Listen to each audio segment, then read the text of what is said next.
law-abiding citizen. It's the comfort zone of our life that does not challenge us, nor does it push us to be our best. The line keeps us complacent and satisfied with the simpler, easier ways through life. The perpetual repetition of clocking in, clocking out, going home, going to work, week after week, check after check, paying the same bills, waiting on the next. And the book, Rich Dad, Poor Dad, Robert Kiyosaki, called this living a rat race. The line doesn't exclude the immature, the uneducated, or the knuckleheads. Our young who rather breaking people's houses and cars than to work or to learn a trade. Young women who go from bad relationship to another bad relationship, to one baby father to the next baby father. People who wake up to the TV and go to bed to the TV. The line is where our peers resides. They don't want us to surpass them. They tell us to be happy where you're at. It's people in the world doing worse than you. Be grateful for what you have.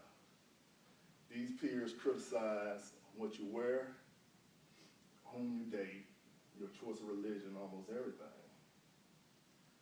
And they keep you on this line. These people symbolically feed you biscuits, pat you on your head, and tell you to keep doing what you're doing. Don't worry about tomorrow problems today. Now this will all be easy to swallow if the line stopped there, because as you know, most lines have a beginning and end. But this particular line that I'm talking about is a circle, because walking on this line brings you back to the same life events time after time. An Australian psychologist named Jim Castle called this repeating life cycles. By repeating life patterns, it's described as the events in your life that continue to repeat itself time after time, keeping you bound to the same life around the same people, and until and unless you face up to these patterns and acknowledge it, commit to making a change, you will continue to repeat these patterns.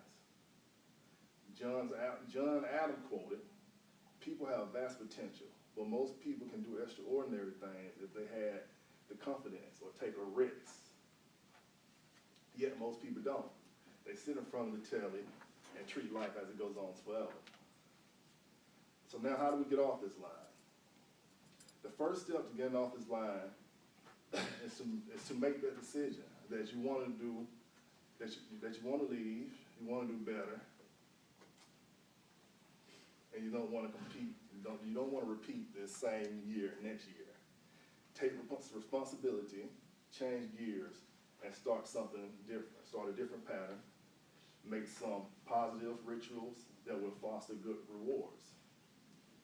The second step is to identify how you want to live. What makes you happy, what makes you comfortable. It's not about being crazy rich and making so much money that you don't know what you want to do with it. It's about planning your life so you can do what you want to do, go where you want to go, and do it as you want to do it. In Tim Ferriss' book, 4-Hour Work Week, he titled his life as The New Rich. And Russell Simmons' book, Super Rich, he titled his living as a super rich. The second step is to set big goals. Timothy Ferriss quoted, fishing is best where the fewest go, and the collective insecurities of the world makes it easy for people to hit home runs while everybody else is aiming for base hits. So what does that mean?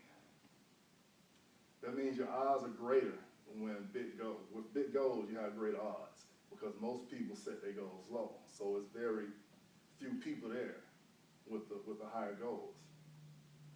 So the final step to stepping off this line is to have some tenacity, some stick-to-itiveness, some drive, and a clear picture of your finish line, and just be focused.